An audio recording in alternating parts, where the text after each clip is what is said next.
Mesdames et messieurs, bonjour et bienvenue dans ce numéro spécial. Patrick Bekanene, ministre du Plan de la province du Haut-Uélé, portefeuille investissement, entrepreneuriat, partenariat public-privé, ministre de l'investissement et budget, ainsi que le transport et voies de communication. Monsieur le ministre, bonjour. Bonjour. Monsieur le ministre, nous commençons. Pourquoi Patrick Bekanene Boyekombo? Monsieur José Junior, permettez, avant de pouvoir m'attarder sur votre question, que je rende grâce à Dieu, l'Éternel Tout-Puissant. C'est lui le maître des temps et des circonstances qui, notamment, a permis cette circonstance. Après avoir permis qu'aujourd'hui on parle d'un certain Patrick Bekanene, ministre provincial dans la province du Haut-Uélé. Je voudrais, par la même occasion, réitérer toute ma gratitude à son Excellence Monsieur Christophe Bassiane Nanga pour avoir cru en moi et avoir accepté de me confier une aussi grande responsabilité. Patrick, c'est un nom tiré de l'encyclopédie des saints catholiques, tandis que Bekanene, c'est toute une sémantique là-dedans. Évidemment, comme vous dites, Bekanene, un peu approximativement suivant votre prononciation, ça veut dire laissez-lui le chemin, laissez-le passer.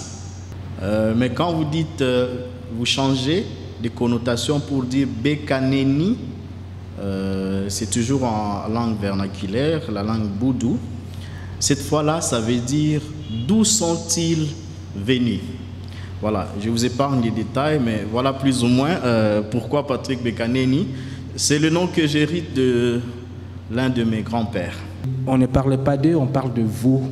Vous avez fait vos études primaires à Isiro, je crois à Mangou, et aux Petits Anges, et finalement pour y obtenir le diplôme avant de poursuivre vos études universitaires à Kisangani. Est-ce que vous pouvez nous parler de ce parcours en quelques lignes, comment ça a été et pour que vous deveniez Patrick Bekanene Boyekombo aujourd'hui?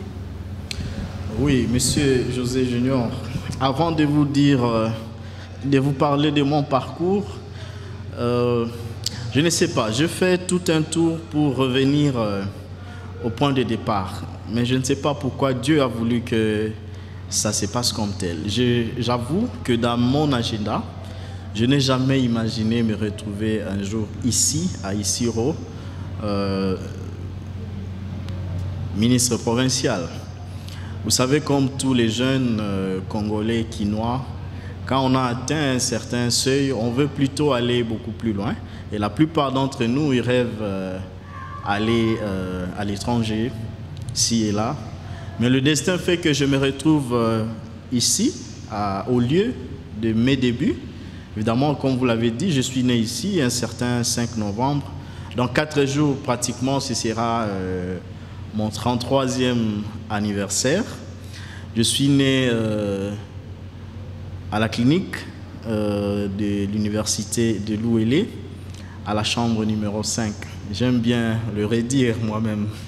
Et mes études primaires, je les ai passées effectivement ici, au cercle scolaire Mangou. C'est une école de la ville, reconnue par sa rigueur et la qualité de la formation, surtout au niveau de base. Après, en 2001, après avoir décroché mon certificat de fin d'études primaires, les parents ont jugé bon de m'envoyer au petit séminaire Annualité de Lingondo. C'est là où j'ai passé 4 ans avant de venir décrocher mon diplôme ici même à Isiro, au complexe scolaire Les Petits Anges, en section littéraire. Et dès là, je vais dire dans un embarras de choix, diplômé bien sûr parmi les meilleurs de ma promotion en section littéraire, je n'avais pas de choix. Je n'avais pas de choix parce que il est connu que la plupart de ceux qui terminent normalement en section littéraire, ils vont plutôt en droit ou en sciences politiques, en relations internationales, en lettres, un peu comme vous. Mais en tout cas, dans un embarras de choix, il y a un des grands frères, membre de la famille, qui va me recommander de faire les sciences économiques. Et c'est ce que j'ai fait finalement à l'université de Kisangani. C'était au départ compliqué parce que, vous savez, les hommes des lettres n'aiment pas trop les mathématiques. C'était une bête noire pour moi, tout ce qui était mathématiques, statistiques et comptabilité. Mais au fil du temps, je me suis engagé, je me suis habitué. Et finalement, je fais mienne tout ce qui était mathématiques et statistiques. Je m'en suis surtout très bien sorti jusqu'à décrocher mon diplôme de licence en 2014 avec mention distinction.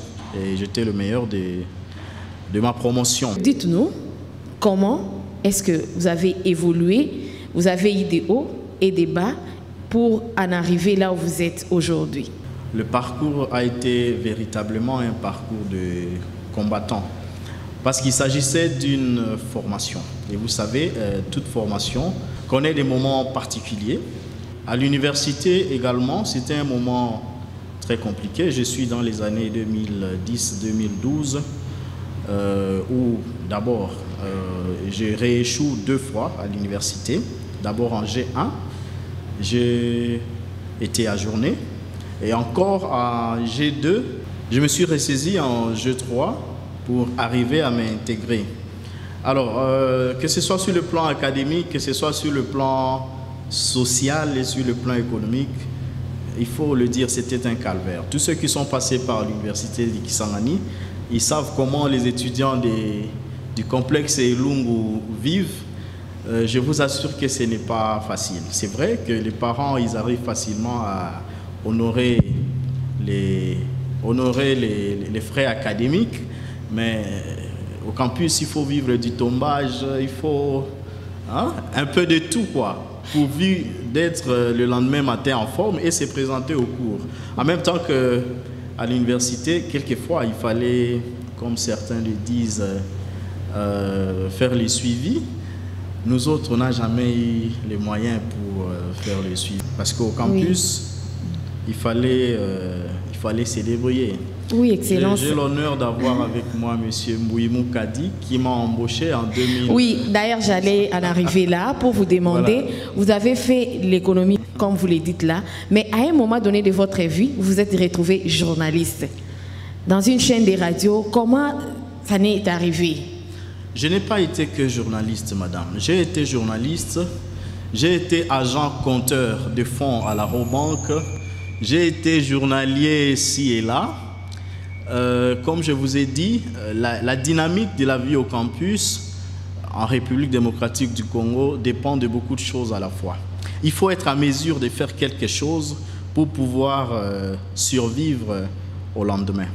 C'est comme ça que devant cette situation sociale quelque peu précaire et compliquée, comme tout grand garçon, et avec des idéaux que j'avais, je me suis fait embaucher à la radio, à la RTNB. Je donne la parole à votre ancien patron, comme ça il va poser la question. C'est un honneur, je suis l'homme le plus heureux. J'aimerais revenir à la naissance. Il est né le 5 novembre dans une chambre numéro 5. Je ne sais pas si ce ne sont pas des chiffres qui sont prophétiques. Excellence, Monsieur le ministre, comment vous trouvez, vous, dans votre peau d'un speaker et dans votre peau de manipulation des textes monétaires, dans votre peau d'explication de l'administration? Comment vous trouvez avec autant de portefeuilles? Un méga ministère qui peut même être le poumon du gouvernement provincial, le poumon de l'administration au sein de la province du Haut-Ouélé. Monsieur Mbouimou Kadi, que moi j'appelle plutôt Chief. Oui, ça a tout son sens parce que tout à l'heure, j'étais en train de réitérer mes remerciements à son Excellence, Monsieur le gouverneur Christophe. Mais je devais commencer par Monsieur Mbouimou Kadi, qui est parmi les anges que Dieu a envoyés sur terre pour moi. Monsieur Mbouimou Kadi, c'est lui qui a cru en moi, le premier, et c'est mon tout premier employeur, mon tout premier patron que je respecte pour toute la vie. Je ne sais pas si c'est ici l'occasion de vous réitérer mes remerciements, Mais je pense que vous avez eu un grand rôle à jouer également dans mon parcours, mais aussi dans ma formation en tant que professionnel et en tant qu'homme. Voilà. Vous avez dit quelque chose de très important, c'est le destin. Le destin est difficile à expliquer. Je vous disais que je fais plutôt la section littéraire et j'avais beaucoup plus de facilité et d'aptitude à m'adapter dans un environnement des lettres, notamment dans le journalisme. Est-ce là la raison pour laquelle je me suis très bien adapté et intégré à la RTNB à l'époque? Je ne sais pas. Mais après, je pense que quelqu'un l'a dit, c'est que pour l'avenir, il ne suffit pas de le prédire, mais de le créer. J'étais déjà en formation comme économiste. Je n'avais pas d'autre choix que de me mettre dans les conditions idéales pour pouvoir affronter le parcours qui était le mien à ce moment-là et relever les défis. Je garde bien mes aptitudes en tant que journaliste, mais maintenant j'ai une casquette de financier. C'est justifié parce qu'il y a eu une formation en amont, il y a eu un peu d'expérience accumulée et plusieurs autres formations. Monsieur le ministre, je pense qu'on commence les choses sérieuses. J'aimerais vous poser une petite question sur vous, votre personnalité de Patrick, un homme structuré, avec beaucoup de rigueur. Ça vient d'où tout ça? C'est l'économiste ou le prêtre? Le tout à la fois. D'abord, ça part des parents. Je connais un père très rigoureux, Monsieur Boyekombo, le pharmacien que vous avez cité tout à l'heure. Aujourd'hui, je le lui rappelle très souvent. J'ai dit que moi, je connais un papa lion, mais aujourd'hui, j'ai un papa agneau. Je n'arrive pas à concilier les deux. C'est comme pour dire que c'est un homme que je respecte et qui a joué un rôle particulier. Je crois que la rigueur qu'il a exercée sur moi, pas seulement, mais sur tous les enfants, parce que c'était un grand éducateur, c'est un grand éducateur pour toute la famille et même pour la nation, parce que les personnes qu'il a éduquées aujourd'hui commencent à servir la nation. Ça fait partie là, de mon expérience. Mais après, vous voyez, quand on passe entre les mains des prêtres, on ne reste pas le même. Il va de soi également qu'avec les sciences économiques, on manipule les chiffres. Les chiffres sont assez cartésiens. C'est kit ou double. Et donc, je suis de cette école de rigueur depuis mon parcours. Est-ce que cela a eu un impact sur ma formation en tant qu'individu? Je crois véritablement oui, au regard de la plupart qui n'ont pas eu la chance de connaître le même parcours. Je crois que même parmi les enfants de mon père, j'essaye de refléter le plus correctement l'idéal qu'il aimerait voir dans chacun de ses enfants. Merci. Comment la conséquence justement positive ou négative de cette personnalité forgée parfois dans la douleur au sein de votre propre foyer, comment ça se présente avec vos enfants et votre épouse? Mon épouse, c'est moi-même. Je l'aime autant que je m'aime moi. La rigueur, on ne l'exerce pas avec son épouse. Plutôt, la rigueur, je vais dire, les carottes des mamans et le bâton de papa font, je crois, la meilleure ambiance et le meilleur cadre pour forger les futurs enfants. Il faut également dire que le contexte n'est pas le même. Il faut réfléchir deux fois quand il s'agit de nos enfants actuels, nos enfants Android. J'avoue que c'est une tâche quand même compliquée, même si en tant que parent, on va y arriver certainement. Monsieur le ministre, vous permettez que nous abordions des choses sérieuses en tant que ministre provincial de le gouvernement Bassiane et Nonga, ministre du Plan. Qu'est-ce que cela veut dire et qu'est-ce qui a changé 100 jours après votre nomination, monsieur le ministre? D'abord, quand on est nommé, le bon sens veut que nous puissions faire un tabloïd de la situation, c'est-à-dire dresser un diagnostic. Et dans le secteur du plan, vous vous en doutez, depuis que la province du Haut-Touélé existe, déjà, on l'a relevé si tôt, il n'y avait pas un plan de développement. Et même la division provinciale du plan n'existe pas encore. Alors que le ministère du plan, le portefeuille plan, fait partie des secteurs structurants aussi bien de la province que de la République tout entière. En fait, tout émane du plan. Et si on n'a pas une administration, une structure de plan fonctionnelle dans une administration, dans une entité comme la province du Haut-Touélé, bon, je crains de dire qu'on n'a rien. Alors, il va de soi que notre première attitude, c'était de pouvoir mener des démarches afin que nous puissions arriver à installer effectivement ce portefeuille dans la province du Haut-Touélé. La première chose que nous avons faite, c'était organiser un contact avec le ministère du Plan au niveau central pour qu'on essaie de comprendre pourquoi, depuis que la province existait en 2015 jusqu'à ces jours, il n'y avait pas ni une division du plan, ni même un plan de développement. Je crois que nos deux démarches ont plutôt connu gain de cause. J'assure que récemment, le chef de division du plan a été désigné et les formalités sont en cours afin de son installation effective dans la province du Haut-Touélé.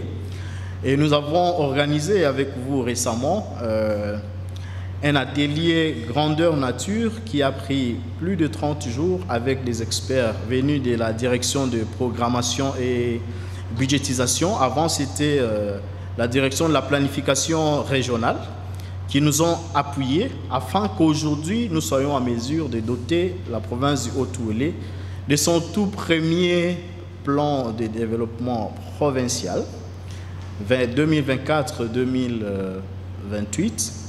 Et comme je suis en train de dire, qui constitue en fait le cadre idéal de plaidoyer qui vont dicter les actions à venir, aussi bien du gouvernement provincial que du gouvernement central en province, mais aussi de tous les partenaires.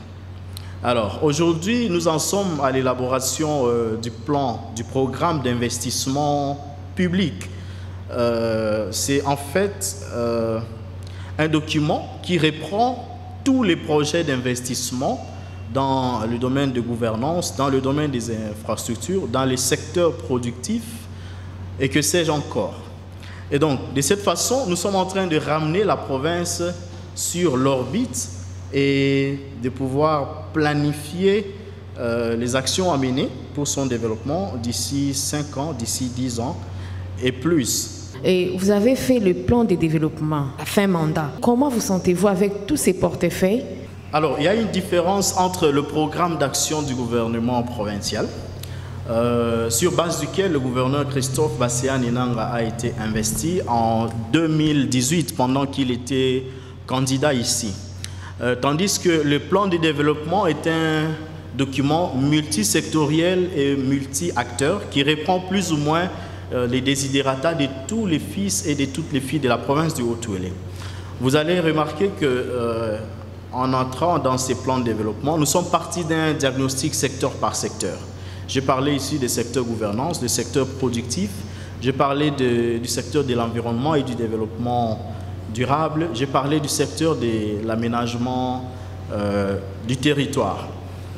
Et nous avons procédé par des enquêtes sur terrain pour rencontrer en tout cas le politique, les religieux, la société civile, les opérateurs économiques, toutes les parties prenantes finalement qui ont un rôle à jouer dans le développement de la province du Haut-Touélé, afin que chacun dise ce que lui entend de ce que sera la province du Haut-Touélé d'ici quelques années à venir. Et nous sommes arrivés à dégager une vision de développement qui s'intitule comme quoi bâtir une économie durable et intégrée à la fois à l'économie nationale et internationale d'ici 2028, parce que ce sera la première échéance à laquelle nous allons nous retrouver dans le cadre des concertations pour pouvoir évaluer les actions qui seront exécutées 5 ans durant.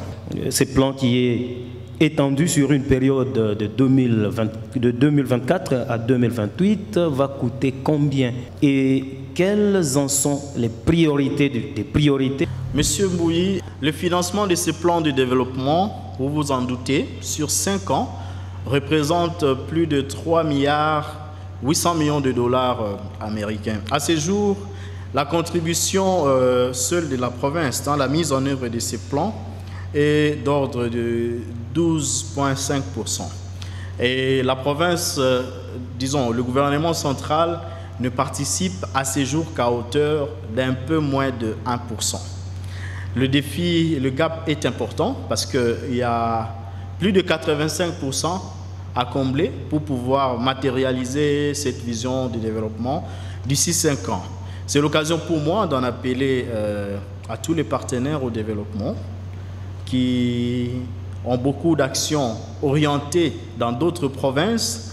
C'est un message comme quoi pour leur dire que nous sommes désormais organisés et nous remplissons les conditions pour bénéficier des mêmes interventions au même titre que les autres provinces qui les intéressent le plus souvent. Et également au gouvernement central. Cette année, vous vous en doutez, de janvier en octobre ou même en novembre, parce que nous sommes déjà en novembre, nous n'avons reçu que 0 franc en termes de fonds d'investissement du gouvernement central. Et donc, c'est très critique comme défi à relever. C'est comme ça que le mois dernier, nous nous sommes personnellement déplacés jusqu'à Kinshasa pour rencontrer le président de l'Assemblée nationale afin que les priorités de la province du Haut-Ouélé retenues dans ces plans de développement soient émarges du budget de l'exercice 2024.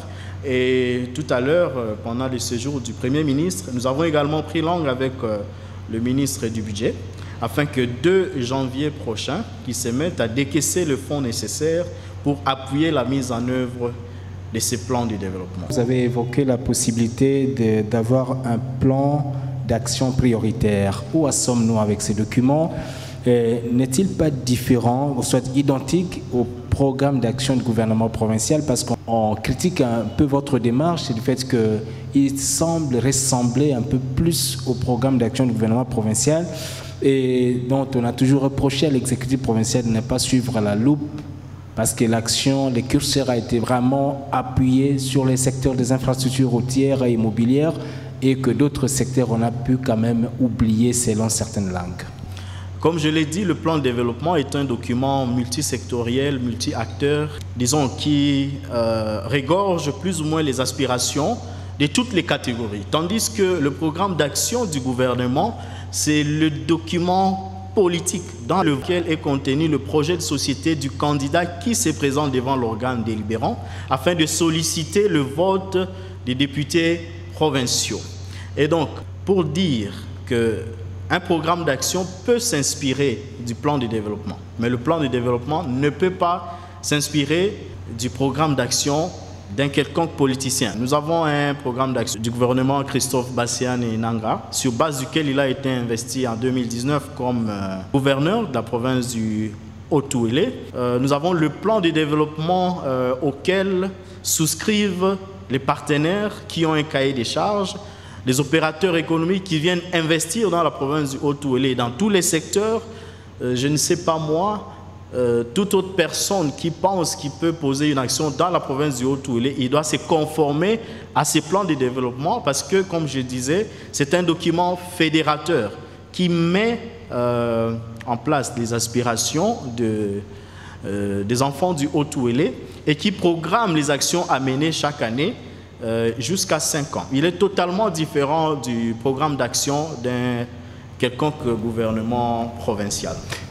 Cette semaine, le gouvernement s'apprête à déposer le projet d'édit budgétaire qui a été validé par le Conseil des ministres.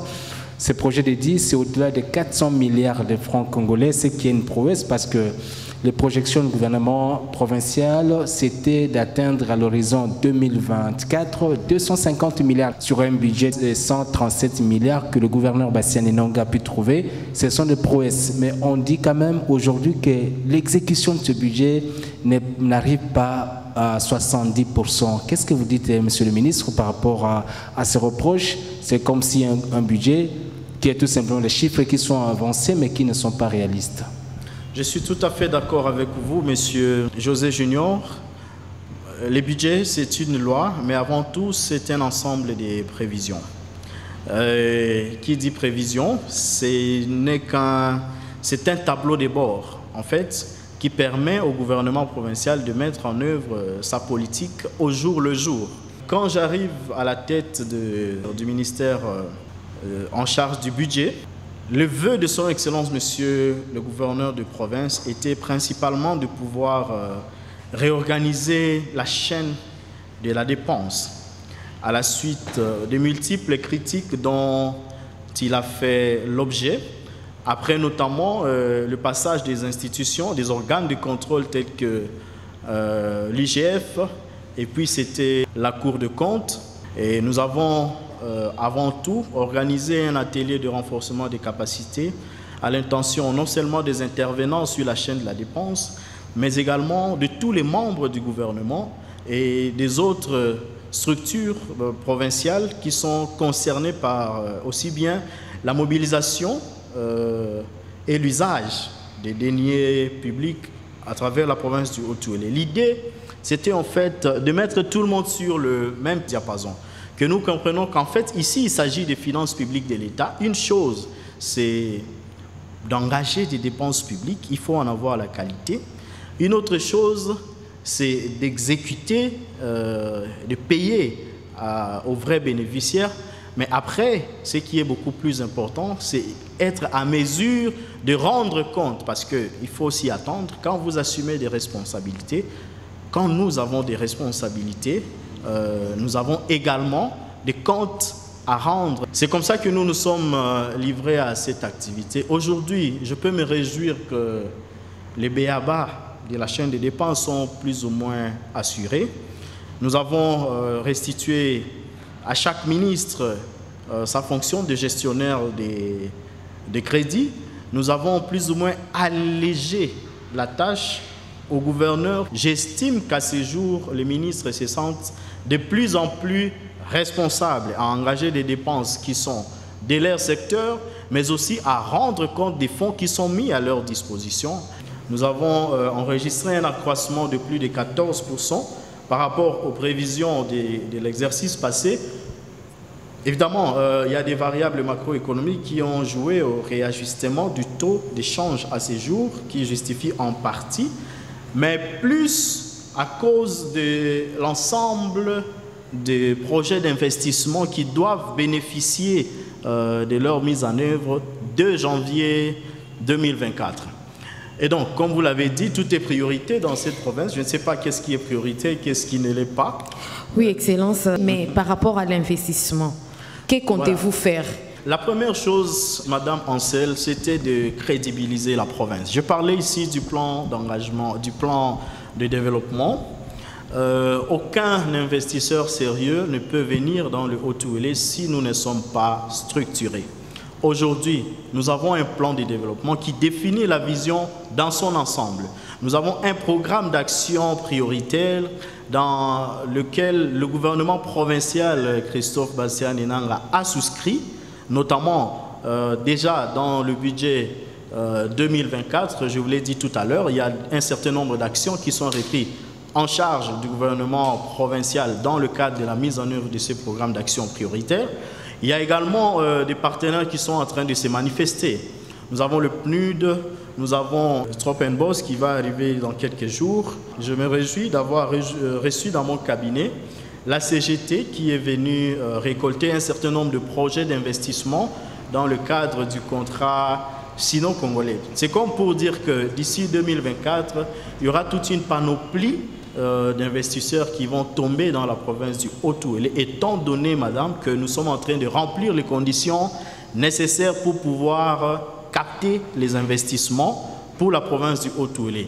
En juillet, j'étais au ministère des Plans. J'ai consulté la base des données de projets d'investissement à la direction de programmation et de budgétisation. Je suis désolé de le dire, jusqu'à ce jour, il n'y avait aucun projet d'investissement qui a été versé dans la base des données du ministère du Plan. Il va de soi que tous les investisseurs qui se manifestent pour venir à travers le pays, que ce soit dans les secteurs des mines, que ce soit dans le secteur de l'agriculture ou dans autre chose, ils ne peuvent pas venir dans le Haut-Touélé parce que le Haut-Touélé n'a versé aucun projet d'investissement. Mais aujourd'hui, madame, après avoir abattu le travail que je viens de vous décrire tout à l'heure, nous avons un lot de plus de 40 projets d'investissement dans tous les secteurs que nous allons verser à la base des données au ministère du Plan. Et nous avons un certain nombre de contacts tout à fait importants. Nous sommes invités à Brazzaville pour le sommet Tropic Business, où nous allons parler aux partenaires des projets d'investissement dans les provinces du Haut-Touélé. D'ici novembre, je crois, novembre courant, nous sommes également invités en Espagne pour échanger avec des investisseurs espagnols dans le domaine de l'agriculture. Je disais tout à l'heure qu'il y a PNUD qui a amené un grand projet et il a recruté jusqu'ici 3 agences d'exécution à Wamba, à Rungu et à Ouacha pour matérialiser le programme intégré du climat RED+. Je crois que ce n'est pas rien. C'est un commencement et nous avons donné le temps, nous avons lancé le message. Le public est plutôt en train de réagir très positivement, ce qui n'était pas le cas il y a quelques jours. Et nous espérons que sur cet élan, et avec l'appui aussi bien du gouvernement provincial et du gouvernement central, nous arrivons peu à peu à rattraper le retard qui était le nôtre il y a peu. Comment ça se passe dans ce secteur du partenariat entre le secteur privé et le secteur public? Nous avons le privilège d'avoir accompagné le développement de la province ces 5 dernières années sous le leadership du gouverneur Bassène Nonga. On a reçu beaucoup d'investisseurs. Quand je vous suis, je vous attends parler. Vous êtes un peu trop optimiste, Excellence. Comment pensez-vous que les choses seront différentes? Parce que depuis que nous sommes là, peu d'investissements ont été effectifs dans la province malgré les déclarations de bonnes intentions. Vous avez raison en partie, Monsieur José Junior. Dans le secteur du partenariat public-privé, la première chose, c'est qu'il faut d'abord se poser la question, est-ce qu'il y a des investisseurs dans la province du Haut-Touélé? Est-ce qu'il y a réellement des hommes d'affaires? Dernièrement, j'accompagnais son Excellence, Monsieur le gouverneur Christophe Mbandaka, à la conférence de gouverneurs en qualité d'expert. Et nous avons eu des échanges avec Monsieur Jean Mabi, le DG du BCECO. Je lui ai posé la question, Monsieur le DG, pourquoi vous n'avez pas sélectionné les entreprises locales dans la province du Haut-Touélé pour qu'ils exécutent des contrats dans le cadre de la mise en œuvre du projet de développement des 145 territoires? Sa réponse était simple, c'est que les entreprises et les sociétés en province du Haut-Touélé ne sont pas structurées. Ça veut dire qu'ils ne remplissent pas les conditions pour être appelés personnes morales. Et très souvent, ils n'ont pas de RCCM, ils n'ont pas d'INAT, ils n'ont pas de numéro impôt, ils ne payent pas de cotisations sociales. Et dans ces conditions, vous n'êtes pas crédible pour pouvoir être pris en compte quand on parle des entrepreneurs, quand on parle des opérateurs économiques. C'est ainsi que, en juillet dernier, lors de notre nomination, nous avons à nouveau mené un plaidoyer au guichet unique de création des entreprises, dont un guichet était déjà ouvert ici, afin de recevoir les demandes des requérants qui aimeraient bien se constituer en personne morale. Et nous avons obtenu des promesses de la DGA que très bientôt, ils viendraient se réinstaller afin de faciliter l'obtention des actes constitutifs des sociétés que j'ai décliné tout à l'heure. Et nous, en tant que gouvernement provincial, nous sommes interdits de pouvoir travailler avec les opérateurs économiques qui ne remplissent pas les conditions comme telles. Qu'à cela n'y tienne, ça fait partie de notre portefeuille et nous ne cesserons de mener des efforts afin de faciliter la tâche à nos partenaires. Merci beaucoup pour votre réponse. Monsieur le ministre, nous clôturons cette page de portefeuille, de différents portefeuilles de votre ministère par cette question. Vous êtes également ministre provincial en charge de transport et voies de communication. Ce sont les véhicules appartenant justement qui sont censés être gérés par votre ministère qui cassent les ponts de la province. Ils sont accusés de détruire la route en terre battue que nous avons. C'est comme s'il il manque la coordination entre vous et vos collègues, par exemple, les infrastructures. Nous venions de mettre en place un nouveau plan de déploiement des agents de transport et voies de communication que nous avons déployés auprès des différents postes de contrôle de la Direction générale des recettes de la province du Haut-Touélé. Premièrement, à cause de leur dérèglement, je vais tout simplement dire que c'est un des règlements parce qu'ils avaient totalement perdu la confiance du gouvernement provincial. Il fallait arriver à les réorganiser et leur rappeler leur rôle en tant qu'agent, premièrement, de la réglementation, qui n'est pas à confondre avec des agents de tracasserie. Mais je pense plutôt que le secteur du transport et voies de communication fait partie des secteurs au niveau national qui sont reconnus dans la tracasserie. Mais ce n'est pas le cas ici. Nous sommes en train de les réorganiser. Nous venions de déployer dans 14 postes de contrôle au travers de la province du Haut-Touélé des agents de transport et voies de communication pour veiller principalement à la réglementation. C'est quoi la réglementation ici? Disposer tous ceux qui pratiquent le transport comme métier, je dis bien pratiquent le transport à titre de métier, ils doivent être munis des documents essentiels reconnus, les autorisations de transport, les permis de conduire et consorts, et ils doivent se soumettre au respect du tonnage. Nous sommes en train de déplorer le pont bascule qui était installé au poste de contrôle de Beau, qui nous aidait à déterminer pour chaque véhicule le tonnage afin d'être à mesure de veiller sur la praticabilité de nos routes ainsi que sur la survie de nos ponts qui, dans l'ensemble, sont devenus totalement vétustes. Excellence, Monsieur le ministre, il y a quelques temps, le gouverneur de province, honorable Christophe Besséné-Nonga, a pu lancer l'opération d'identification du personnel de l'administration publique provinciale afin de pouvoir maîtriser les effectifs et régulariser la situation salariale. Où en sommes-nous aujourd'hui?